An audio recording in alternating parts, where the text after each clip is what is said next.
Marco et Jean-Claude sommes heureux de te présenter. Ils n'avaient pas encore. Les références se trouvent dans Genèse 24, versets 15 à 17 et Somme 34, versets 7 et 8. Avant d'aborder ce sujet, recherchons les directives de l'instructeur. Prions. Éternel, notre Dieu, nous tournons nos regards vers toi, afin que tu continues de nous éclairer et que tu nous diriges dans de verts pâturages. Merci pour la parole. Merci pour ta présence. Au nom de Jésus. Amen. Rappelle-toi, lorsqu'Abraham déclara au serviteur, mon Dieu enverra l'ange, ce dernier trouva la force, le courage, et il accepta la mission. Il a subitement réalisé qu'il n'était pas seul. Toi qui m'écoutes, tu n'es pas seul. Alors, lisons à nouveau sa prière qui se trouve dans Genèse 24, les versets 10 à 14. Le serviteur prit 10 chameaux parmi les chameaux de son seigneur, et il partit, ayant à sa disposition tous les biens de son seigneur. Il se leva et alla en Mésopotamie à la ville de Nacor. Il fit reposer les chameaux sur leurs genoux, hors de la ville, près d'un puits, au temps du soir, au temps où sortent celles qui vont puiser de l'eau. Et il dit, Éternel, Dieu de mon Seigneur Abraham, fais-moi, je te prie, rencontrer aujourd'hui ce que je désire et use de bonté envers mon Seigneur Abraham. Voici, je me tiens près de la source d'eau, et les filles des gens de la ville vont sortir pour puiser de l'eau. Que la jeune fille à laquelle je dirai, penche ta cruche, je te prie, pour que je boive, et qui répondra, bois, et je donnerai aussi à boire à tes chameaux, soit celle que tu as destinée à ton serviteur Isaac. Et par là, je connaîtrai que tu uses de bonté envers mon Seigneur. Il est en train de tester Dieu. Il est en train de demander à Dieu une preuve. Mais il compte sur Dieu parce que la mission est importante et il ne voudrait pas être tenu pour responsable en cas d'échec. Mon ami, qui que tu sois, quelles que soient tes situations, tourne-toi vers l'Éternel des armées. Note avec moi qu'Abraham est riche. Il n'a pas été dans la ville contacter le maire et lui dire, écoutez, voilà, je suis le serviteur d'Abraham qui est riche, je cherche une épouse pour son fils Isaac. Quelle famille qui a beaucoup d'argent par ici? Non, non, non, non, non, non, non.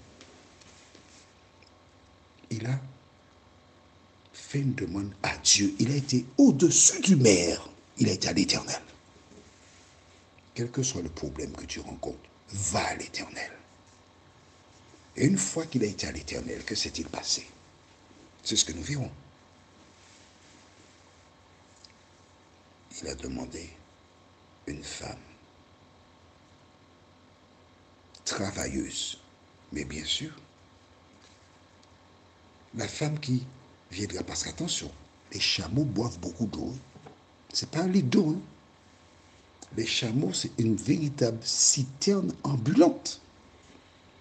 la femme qui fera cela, une femme qui est au combat, ce dont le monde a besoin. Si tu cherches une épouse, ça doit être une femme au combat.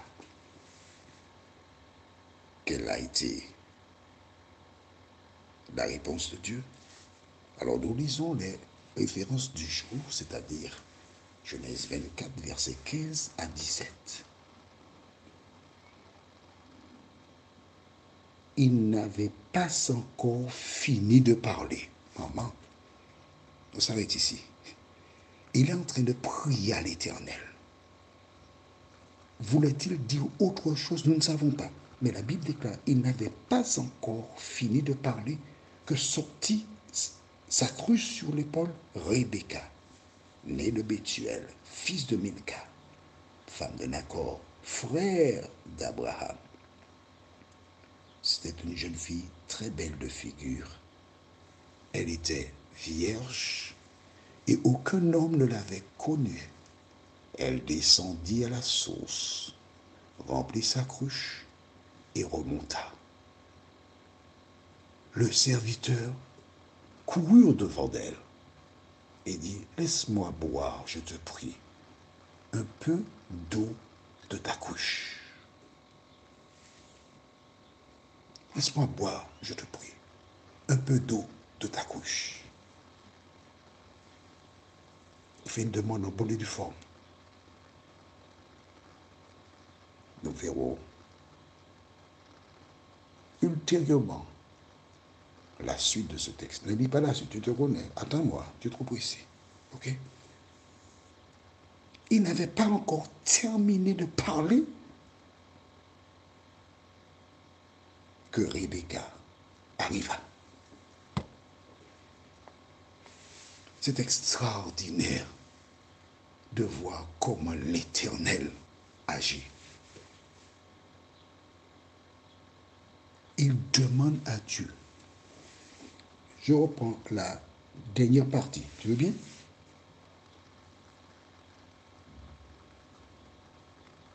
On va lire à partir du verset 13. Juste le verset 13. Voici, je me tiens près de la source d'eau, et les filles des gens de la ville vont sortir pour puiser de l'eau. Que la jeune fille à laquelle je dirai, penche ta cruche, je te prie, pour que je boive, et qui répondra, bois, et je donnerai aussi à boire à tes chameaux, soit celle que tu as destinée à ton serviteur Isaac. Il n'avait pas fini de parler qu'il voit une jeune fille arriver. Clac. Alors il a été vers elle et lui dit, laisse-moi boire, je te prie, un peu d'eau de ta cruche. Messieurs, qu'est-ce que c'est beau? Qu'est-ce que c'est beau de voir comment le Dieu que nous servons, il est prompt pour entendre la prière. Tu gardes la page, hein, parce qu'on va... Non, oui, dans le temps. Mais on va dans Psaume 34, versets 7 et 8. Psaume 34, versets 7 et 8.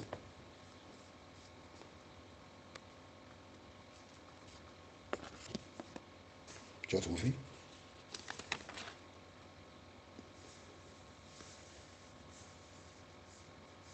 Allons-y. Quand un malheureux crie, l'Éternel entend, et il le sauve de toutes ses détresses. Verset 8. L'ange de l'Éternel campe autour de ceux qui le craignent, et il les arrache au danger. Amen. Il les arrache, il les délivre. Cet homme avait une difficulté. Il avait besoin de remplir la mission et il fallait qu'il y ait une jeune fille. La Bible te dit que une jeune fille est venue, belle de figure, et elle était vierge. Tu vois, en ce temps-là, il y avait des filles vierges. Hein? Il n'y a pas beaucoup aujourd'hui, d'accord, je te l'accorde. Mais ça existait, hein, en vérité. Je voudrais maintenant te raconter quelque chose qui s'est passé. Une femme qui avait des enfants, je ne tairai le nombre. Elle est arrivée aux Antilles avec ses enfants, son époux était en Europe, et cette personne vivait au crochet de monsieur généreux. Tu sais ce que ça veut dire? C'était s'amuser, aller en boîte, boire, sortir, danser. La vie était belle. Mais un jour, le Christ a frappé à la porte de son cœur. Et elle a décidé de se donner à Jésus. Elle a fréquenté une communauté. Elle a été baptisée. Et ayant laissé ses amants, au fil des jours, le peu d'argent qu'elle avait s'est évaporé. Alors, habitant pas loin de la mer, ses enfants descendirent sur la plage parce qu'il y avait des cocotiers pour récupérer des cocos secs. Et ils firent plusieurs voyages pour emmener des cocos secs. Ils ont cassé les cocos secs. Et ils ont consommé des cocos secs matin, midi et soir. Ils vont à l'école. Personne ne connaît le drame qu'ils vivent. Alors cette dame me raconta que le mercredi, à minuit, elle s'est réveillée, elle avait des crampes d'estomac, elle a prié, elle dit, Seigneur, je n'ai pas les moyens. Je t'ai accepté, là je vis le martyr. Viens à mon secours. Mes enfants n'ont rien à manger. Au nom de Jésus, amen. Elle a fait cette prière aux alentours de minuit.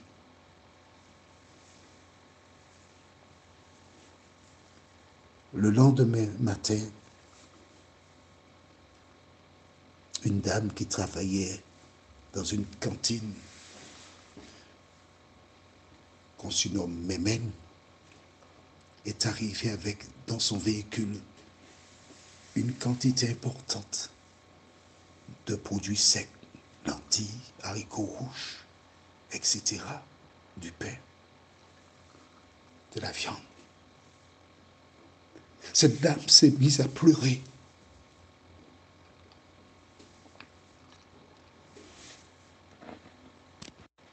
Je lui dis, mais pourquoi pleures-tu? Et elle lui a raconté. Elle a réalisé qu'elle n'avait pas de gaz. Elle a été acheter un bidon de gaz, du pain. Et en fin de journée, quand je suis venu chez cette dame, à l'époque on était en francs, Dieu m'a dit de lui emmener 3000 francs. J'ai emmené 3000 francs pour elle, ne connaissant pas l'histoire. En fin de journée, elle avait pour plus de 5000 francs à manger, au moins pour 2 mois. Lorsque malheureux crie, l'Éternel entend. Prions. Notre Seigneur, notre Dieu, je connais beaucoup de récits de femmes et d'hommes qui tournèrent leur regard vers toi et eurent gain de cause.